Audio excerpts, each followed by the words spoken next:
नमस्कार, मैं professor doctor Saroj Vyas, director Fairfield institute of management and technology.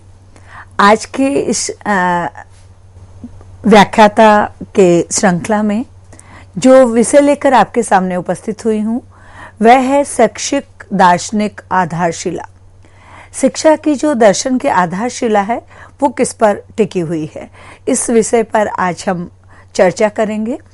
और जिसमें सबसे पहले जो मैं बात करना चाहूंगी आपके साथ वो है सामान्य सह संबंध आयाम, normal relationship between education and philosophy.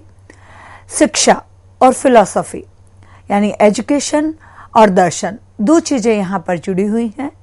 किस प्रकार से दर्शन शिक्षा को प्रभावित करता है ये आज हम इस चर्चा में देखेंगे। वर्तमान शिक्षा के स्वरूप को दर्शन के परिप्रेक्ष्य में देखा जाए तो स्पष्ट होता है कि शिक्षा हेतु दर्शन समस्त तत्वों की आवश्यकता है, क्योंकि दर्शन के तत्व शिक्षा के घटकों को प्रभावित करते हैं। सामान्य सह संबंध से अभिप्राय है कि शिक्षा के समस्त घटकों और दर्शन के तत्वों को एक दूसरे के साथ जोड़ना, जुड़े होना, इसे हम समाहारक प्रवृत्ति भी कहते हैं। समाहारक प्रवृत्ति यानी जहां शिक्षा जो है उसकी आधारशिला और उसका घटक जो है वो दर्शन के साथ में जुड़ा हो। और इस प्रकार से हम देखते हैं कि शिक्षा और दर्शन में सामान्य सहसंबंध बहुत ही विस्तृत रूप से है। यहाँ पे उदाहरण के लिए यदि हम बात करें तो शिक्षा के उद्देश्य यानी शिक्षा किन उद्देश्यों पर आधारित है। जब हम विभिन्न विषयों, विभिन्न प्रत्ययों को लेकर के किसी भी क्षेत्र में शिक्षा को प्रदान करते हैं तो उसके कुछ निश्चित उद्देश्य होते हैं, और ये निश्चित उद्देश्य जो है वो दर्शन और शिक्षा के सामान्य उद्देश्यों में समाहित है। शिक्षा की प्रक्रिया किस प्रकार से रहेगी, किस प्रकार से हम शिक्षा को देंगे, यानी उसकी चरणबद्धता क्या होगी, किन चरणों के आधार पर शिक्षा शिक्षार्थियों को प्रदान की जाएगी। छात्र शिक्षक संबंध ये एक बहुत ही बड़ा यहाँ पे प्रत्यय और आधार है कि जब हम शिक्षा देते हैं तो उसके उद्देश्य निर्धारित कर लिए जाते हैं। उद्देश्यों के बाद शिक्षा की प्रक्रिया को सुचारू रूप से चलाया जाता है। लेकिन यहाँ जो सबसे बड़ा एक फैक्टर आता है, जो एक जिसे मैं कहूँ चरण आता है, या जिसे मैं कहूँ कि एक बहुत ही बड़ा आधार है, वो है छात्र एवं शिक्षक के संबंध। छात्र एवं शिक्षक के संबंध जितने मधुर होंगे, आत्मिक समझ होगी और एक दूसरे को समझने की जितना ज्यादा उनमें एक पैशन होगा, जुनून होगा, एक इच्छा शक्ति होगी, उसी के आधार पर हम शिक्षा के उद्देश्यों को भी प्राप्त करते हैं। और विशेष रूप से यदि कहा जाए तो अनुशासन, क्योंकि अनुशासन जो है वो दर्शन की आधारशिला है। दर्शन दार्शनिक यानी जो सिद्धांत, जो नियम, जो नीति निर्देशक तत्व, या मैं कहूं कि जो कर्तव्य हमारे बने हुए हैं वो सारे दर्शन पर आधारित है। एक आदर्श, बिल्कुल ही एक जहां संयम को हमने सबसे ऊपर रखा है वो आदर्श है। तो जब हम शिक्षा और दर्शन के सामान्य रिश्तों की, संबंधों की, सह संबंधों की बात करते हैं तो वहां पर जब उदाहरण से मैं समझाना चाहूंगी तो मैंने आपको बताया कि इसमें शिक्षा के उद्देश्य, शिक्षा की प्रक्रिया, छात्र शिक्षक संबंध और विशेष रूप से अनुशासन दर्शन के तत्वों से जुड़ा हुआ है। बालक के सर्वांगीण विकास के लिए आत्म अनुशासन सर्वोपरि है, जिसके द्वारा उद्देश्यों को सरलता से प्राप्त किया जा सकता है। तो इस प्रकार से दर्शन और शिक्षा में जो पहला संबंध है वो सामान्य सहसंबंध है। सामान्य सहसंबंध के बाद में हम बात करेंगे कारण प्रभाव सहसंबंध आयाम, कोज इफेक्ट रिलेशनशिप। आदिकाल से आधुनिक काल से शिक्षा की व्यवस्था की विवेचना पर स्पष्टता से कहा गया है कि जैसे जैसे सामाजिक और सांस्कृतिक मूल्यों एवं परंपराओं में परिवर्तन हुआ, वैसे वैसे शिक्षा का स्वरूप भी बदलता चला गया। स्वतंत्रता के पूर्व और स्वतंत्रता के उपरांत निरंतर बनने वाली शिक्षा नीतियों की जड़ में दर्शन के तत्वों पर आधारित चिंतन मनन रहा है। आदिकाल यानी जब से मनुष्य का आविर्भाव हुआ, या आधुनिक काल यानी वर्तमान की मैं बात कर रही हूँ। आदि काल को हम वैदिक काल से भी ले सकते हैं, एशियन पीरियड से भी ले सकते हैं, और आधुनिक काल को 21वीं सदी और मॉडर्न पीरियड से ले सकते हैं। आदि काल से आधुनिक काल तक की जो शिक्षा व्यवस्था है, इसमें सामाजिक और सांस्कृतिक जो मूल्य है, उनकी परंपराओं में परिवर्तन जैसे जैसे हुआ, वैसे वैसे ये शिक्षा का स्वरूप भी बदलता चला गया। इसलिए कहा गया है कि जो कॉज इफेक्टिव रिलेशनशिप है, कारण प्रभाव से संबंध आयव है, उसमें यह समझा जा सकता है कि वर्तमान समय में शिक्षा का व्यावसायिक होने के कारण सैद्धांतिक पक्ष की अपेक्षा प्रयोजन पक्ष का महत्व बढ़ गया है, जिसके परिणाम स्वरूप शिक्षा मूल्य आधारित नहीं होकर प्रयोजनवादी हो गई। देखिए, इसे हम ऐसे समझते हैं कि जब हमने सामान्य सहसंबंधों की बात करी, तो सामान्य सहसंबंधों में एक आदर्श को हमने रखा, यानी उद्देश्य हमारे क्या होंगे, प्रक्रिया क्या होगी, अध्यापक शिक्षक के संबंध कैसे होंगे और अनुशासन कैसे होगा।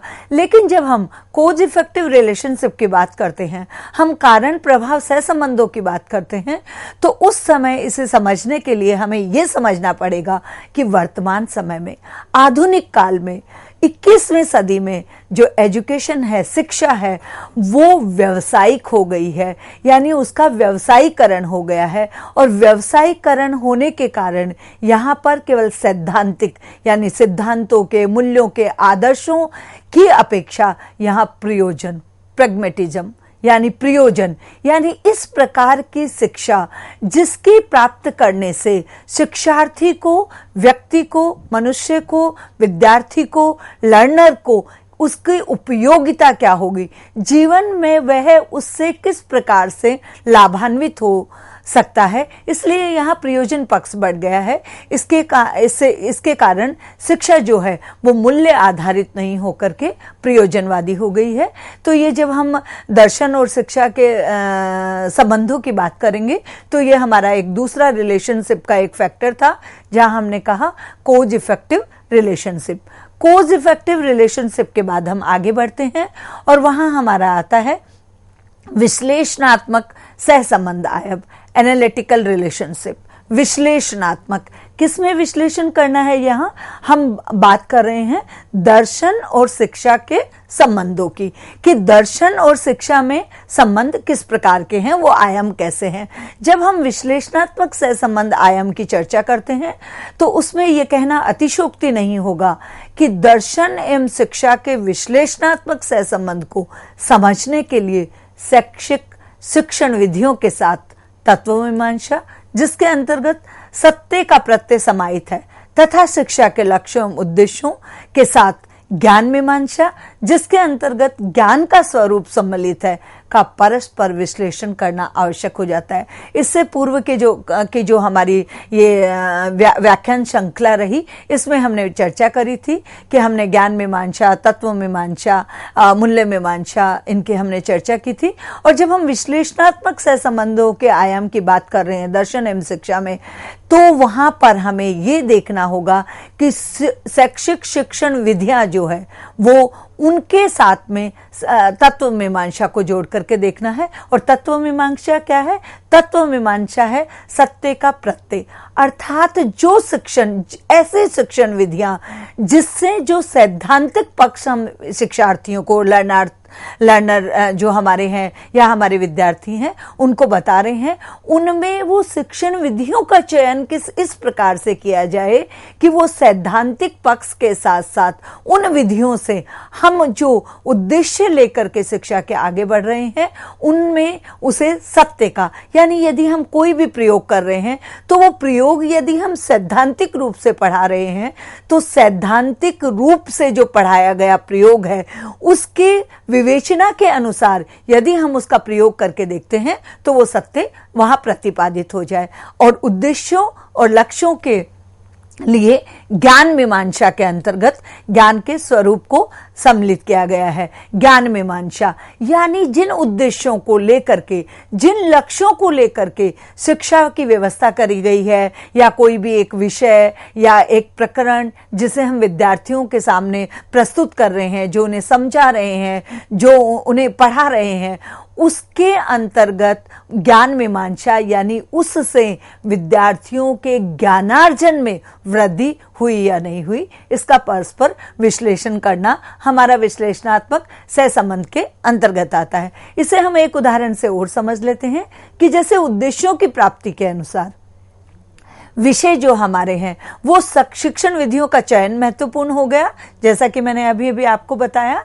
उसके साथ ही साथ तत्व मीमांसा में सत्य तथा ज्ञान मीमांसा में ज्ञान का स्वरूप, इस प्रकार से ज्ञान के माध्यम से किस प्रकार सत्य की खोज की जाती है, इसका विश्लेषण होना चाहिए। हमने कहा कि यदि हम सफेद और काले रंग को यदि हम मिक्स करते हैं तो उससे तीसरे ही एक रंग जिसको हम दूसरा ही एक रंग हो जाता है। यदि हम ये चीज कर रहे हैं और वहां हमने शिक्षण विधि का चयन किया कि वहां हम दो रंगों को मिक्स करके देख रहे हैं, तो मिक्स करके जब हमने देखा तो तीसरा रंग जो वहां पर आया वो हमारी ज्ञान यानी वो सत्य की खोज हो गई और ज्ञान हो गया। ऐसे ही यदि मैं दूसरा उदाहरण आपको दूं तो यदि हम स्वर और व्यंजन इन दोनों का मेल करते हैं तो हमारा एक दूसरा ही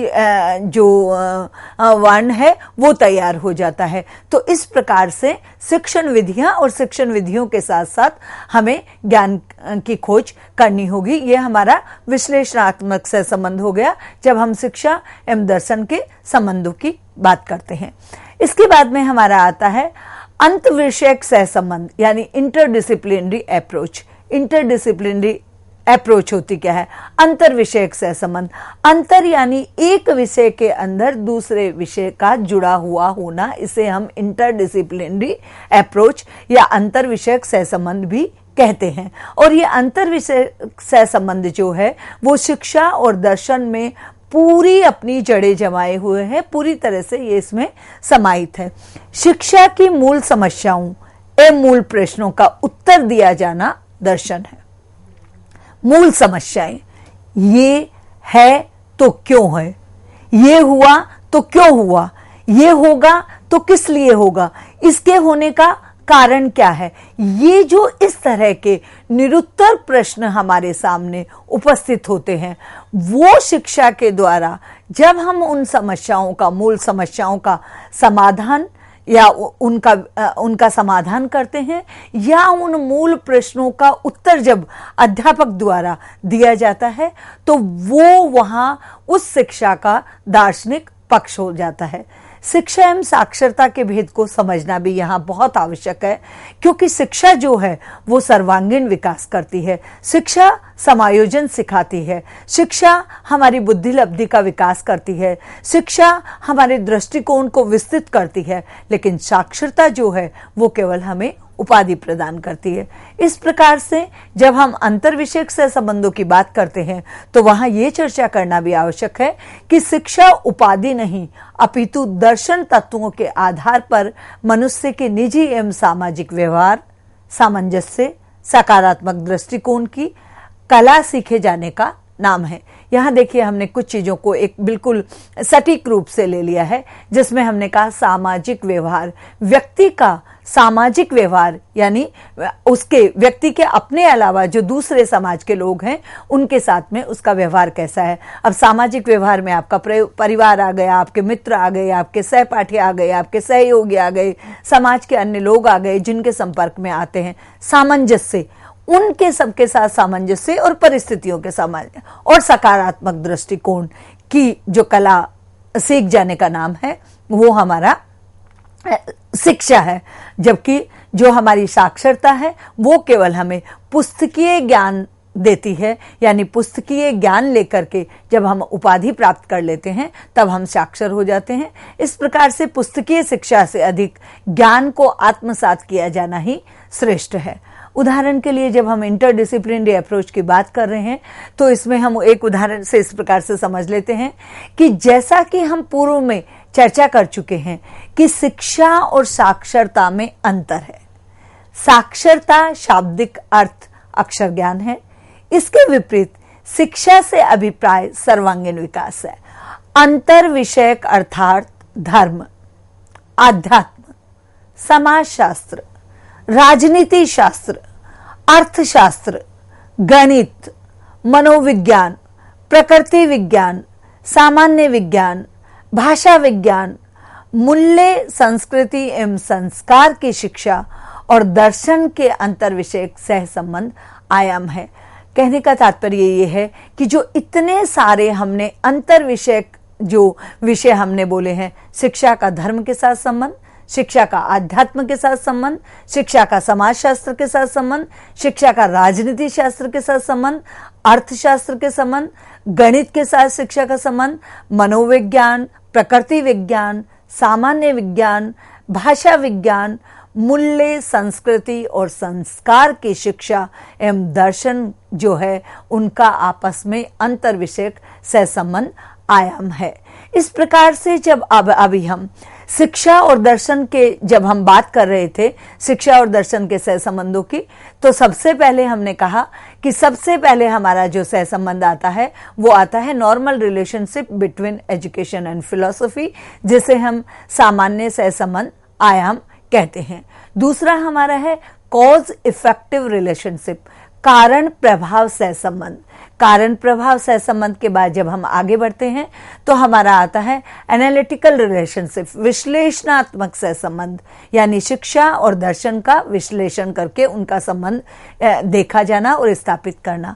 और अंत में हम जो चौथे सहसंबंध आयाम की बात करते हैं वो हमारा आता है इंटरडिसिप्लिनरी अप्रोच, अंतर विषयक सहसंबंध आयाम। इस प्रकार से हमने जो आपस में दर्शन और शिक्षा का संबंध देखा उसमें हमने चार जो आयाम है वो मुख्य रूप से देखे। अब हम आगे बढ़ते हैं और आगे हमें इसमें देखना है कि शिक्षा दर्शन के आधारभूत प्रत्यय कौन से हैं, यानी basic concepts in philosophy of education. जब हम एजुकेशन की फिलोसॉफिकल एजुकेशन की फिलॉसफी ऑफ एजुकेशन के बेसिक कॉन्सेप्ट की बात करते हैं तो वो कौन कौन से कॉन्सेप्ट है जिनके आधार पर शिक्षा दर्शन टिका हुआ है, शिक्षा दर्शन को हम देखते हैं। और उसमें सबसे पहले हमारा आता है टीचिंग, उसके बाद में लर्निंग, उसके बाद में हमारा टीचिंग, टीचिंग के बाद ट्रेनिंग, ट्रेनिंग के बाद लर्निंग और लर्निंग के बाद इंक्वायरी और इंट्रोडक्शन। और इस प्रकार से जब हम बात करते हैं शिक्षा के आधारभूत प्रत्ययों की, जब हम बात करते हैं तो हम इसका आरंभ करते हैं टीचिंग यानी शिक्षण। जब एक अध्यापक अपने विद्यार्थियों को, जब एक शिक्षक अपने शिक्षार्थियों को ज्ञान प्रदान करता है और वो ज्ञान जो होता है वो सैद्धांतिक पक्ष में उस पर बल दिया जाता है, वो ज्ञान जो होता है वो व्याख्यान के माध्यम से जो जिसकी परिकल्पना या जिसका बेस हमने व्याख्यान या आपका लेक्चर मेथड या प्रवचन जिसे हम कहें वो हम शिक्षण होता है। शिक्षण के बाद में सेकंड जो प्रत्यय हमारा आता है वो आता है ट्रेनिंग, प्रशिक्षण। प्रशिक्षण यानी जो ज्ञान हमने दिया उस ज्ञान को वो शिक्षार्थी, वो विद्यार्थी उसे ग्रहण करके, उसे आत्मसात करके उसमें दक्षता प्राप्त कर ले, ट्रेंड कर दिया हमने। यानी यदि हम शिक्षण करा रहे हैं और अध्यापन के क्षेत्र में करा रहे हैं तो हमारे जो शिक्षार्थी हैं जिन्होंने हमसे शिक्षण लिया वो आगे जाके ट्रेंड हो जाए पढ़ाने के लिए। यदि हमने कोई और इंफॉर्मेशन टेक्नोलॉजी में यदि हमने टीचिंग करवाई तो वो ट्रेंड हो जाए, ये तकनीकी के क्षेत्र में कार्य करने के लिए ट्रेंड हो जाए। उसके बाद में तीसरा आता है लर्निंग यानी सीखना। यानी हमने सबसे पहले शिक्षण करवाया, हमने ज्ञान दिया, ज्ञान देने के बाद उस ज्ञान के लिए हमने प्रशिक्षण करवाया यानी उसे ट्रेंड करा, और ट्रेंड करने के बाद में जो शिक्षार्थी और विद्यार्थी है वो उसे सीख रहा है। तो ये हमारा हो गया लर्निंग, सीखना। सीखने के बाद जो अगला चरण हमारा, अगला पड़ाव आता है प्रत्यय का, वो हमारी आती है इंक्वायरी। इंक्वायरी को बोलचाल की भाषा में हम कहते हैं पूछताछ यानी आपने शिक्षण प्रदान किया, ट्रेंड किया, उसके बाद में शिक्षार्थी सीख गया, सीखने के बाद में इंक्वायरी, यानी वो जो सीखा उस सीखने में क्या, क्यों और कैसे, ये जो 3 प्रश्न आते हैं, इनके संबंध में इंक्वायरी करना, पूछताछ करना और उन समस्याओं का एक तरह से इसे हम कह सकते हैं अनुसंधान भी हम इसे कह सकते हैं। तो वो हमारी इंक्वायरी हो गई। और इंक्वायरी के बाद में जो अगला चरण आता है हमारा, वो आता है इंट्रोडक्शन। इंट्रोडक्शन किस तरह से हम उसका इंट्रोडक्शन हो जाएगा, तो ये इंट्रोडक्शन हमारा जो प्रतिपादन है वो किस प्रकार से करेंगे। तो ये हमारे basic concept in philosophy of education, शिक्षा दर्शन के आधारभूत जो प्रत्यय है वो हमने आपसे चर्चा करी, जिसमें हमने ट्रेनिंग, हमने सबसे पहले कहा कि टीचिंग यानी शिक्षण, देन ट्रेनिंग यानी प्रशिक्षण, लर्निंग यानी सीखना, इंक्वायरी मतलब पूछताछ और इंट्रोडक्शन मतलब प्रतिपादन। जो ज्ञान प्रदान किया गया, प्रदान करने के बाद जिस ज्ञान के लिए हमने प्रशिक्षण दिया, प्रशिक्षित करने के बाद में वो शिक्षार्थी, लर्नार्थी, विद्यार्थी, स्टूडेंट उसे सीख गया। सीखने के बाद वो इतना दक्ष हो गया कि उस ज्ञान से संबंधित जितने भी इंक्वायरी, पूछताछ है उनमें वो उसमें लग गया या उस स्तर पर पहुंच गया। और उसके बाद में है यह हमारा इंट्रोडक्शन, जिसमें हम आ जाएंगे प्रतिपादन, यानी उसे फिर उस ज्ञान को हमने कहा कि यस, ये ज्ञान जो है वो उपयोगी है और उसको हमने प्रतिपादित कर दिया। तो इस प्रकार से हम basic concept in philosophy of education में इन्हें देखते हैं। हम सबसे पहले इसको थोड़ा सा विस्तृत रूप से चर्चा कर लेते हैं टीचिंग के ऊपर, यानी शिक्षण क्या है। शिक्षण एक प्रक्रिया है जिसके अंतर्गत अधिक अनुभवी एवं अधिक बुद्धि लब्धि वाला व्यक्ति, जिसकी मानसिक रूप से अधिक विकास हुआ है, वह स्वयं से कम ज्ञान, कम अनुभव और कम मानसिक विकास वाले व्यक्ति के संपर्क में आता है तथा उसकी शिक्षा के विकास में उसका सहयोगी बनता है। अब देखिए टीचिंग क्या है, इसको हम एक बोलचाल की भाषा में या इसको हम जीवन में उतारने के लिए हम इसको किस प्रकार से समझ सकते हैं कि शिक्षण एक प्रक्रिया है, एक प्रोसेस है, जिसमें क्या होता है, अधिक अनुभवी, मोर एक्सपीरियंस, अधिक बुद्धि लब्धि वाला, मोर इंटेलिजेंट या मोर IQ लेवल वाला, अधिक जिसका मानसिक रूप से विकास हुआ हो, यानी जो मेंटल रूप से ज्यादा स्टेबल हो या ज्यादा परिपक्व हो, वो ऐसा व्यक्ति जिसका डेवलपमेंट हुआ हो, मेंटल डेवलपमेंट ज्यादा हुआ हो, उस व्यक्ति के द्वारा अपने से लेस नॉलेज, कम ज्ञान वाला, लेस एक्सपीरियंस, कम अनुभव और कम मानसिक विकास यानी लेस मेंटल डेवलपमेंट वाले व्यक्ति के संपर्क में आकर के उसकी शिक्षा विकास में जब उसका सहयोगी बनता है, तो हम कहते हैं कि शिक्षण की प्रक्रिया चल रही है। और शिक्षण की प्रक्रिया जो है, इसके अंतर्गत हमने जैसे अभी हमने चर्चा की कि अधिक से कम वाले की तरफ हमारा शिक्षण जाता है।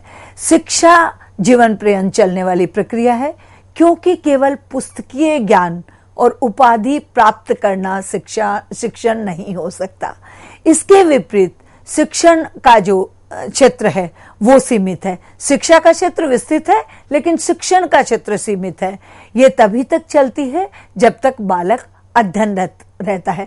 शिक्षा आजीवन चलती है। जब हम शिक्षा की बात करेंगे तो शिक्षा जन्म से लेकर के मृत्यु पर्यंत चलने वाली एक प्रक्रिया है। लेकिन जब हम शिक्षण की बात करेंगे तो शिक्षण में हम कहेंगे कि शिक्षण जो है वो सीमित है। शिक्षण सीमित है और इसमें क्या होता है, ये तभी तक चलता है जब तक बालक अध्ययनरत रहता है। शिक्षण के बाद में दूसरा जो हमारा चरण है या दूसरा हमारा प्रत्यय है वो हमारा है, इसके बाद में हम जब चलते हैं टीचिंग पे ही, जब हम बात करते हैं कि शिक्षण में, तो शिक्षण के विभिन्न प्रकार है। अभी हमने बात करी शिक्षण है क्या, अब हम चर्चा कर लेते हैं कि शिक्षण के प्रकार कितने हैं। देखिए शिक्षण के प्रकारों की जब हम बात करेंगे तो वहां पर मुख्य रूप से 3 प्रकारों को हम यहाँ पे चर्चा करना चाहेंगे। नंबर 1 अनौपचारिक, अनौपचारिक, दूसरा औपचारिक और तीसरा निरौपचारिक, जबकि शिक्षण केवल औपचारिक होता है। शिक्षण वह है जिसमें अध्यापक निर्धारित पाठ्यक्रम, निश्चित समय और निर्धारित अवधि में किसी विषय विशेष को सीखने और सिखाने का उपक्रम करता है। यानी शिक्षा जीवन पर्यंत चलती है, लेकिन शिक्षण जो होता है वो तब तक चलता है जब तक विद्यार्थी पढ़ रहा है, अध्ययन कर रहा है। शिक्षा जो है उसके 3 प्रकार हैं, औपचारिक, अनौपचारिक और निरौपचारिक। इसमें क्या होता है, शिक्षण में क्या होता है, शिक्षण जो है वो केवल औपचारिक आता है, जिसमें अध्यापक है, अध्यापक के साथ निर्धारित पाठ्यक्रम है, निर्धारित पाठ्यक्रम के साथ निश्चित समय सीमा है और निर्धारित अवधि में किसी विषय विशेष को सीखने का जो उपक्रम है वो हमारा शिक्षण है। आवश्यक नहीं कि शिक्षा नियोजित ही हो, यह अनियोजित भी हो सकती है, लेकिन शिक्षण पूर्णतः नियोजित होता है। शिक्षा अनेक साधनों से प्राप्त होती है, जैसे परिवार, विद्यालय, समुदाय, राज्य, पुस्तक, रेडियो, टेलीविजन इत्यादि। और शिक्षण में प्रमुख स्थान शिक्षा संस्थानों का होता है। इस प्रकार से ये शिक्षण क्या है और शिक्षा क्या है, इस अंतर को हम आपस में चर्चा करते हुए मैं इस व्याख्यान को यहीं समाप्त करती हूँ और हम अगला जो हमारा सत्र होगा उस पे हम बाकी जो हमारे कॉन्सेप्ट है या हमारे जो आधारभूत प्रत्यय है उन पे चर्चा करेंगे। नमस्कार।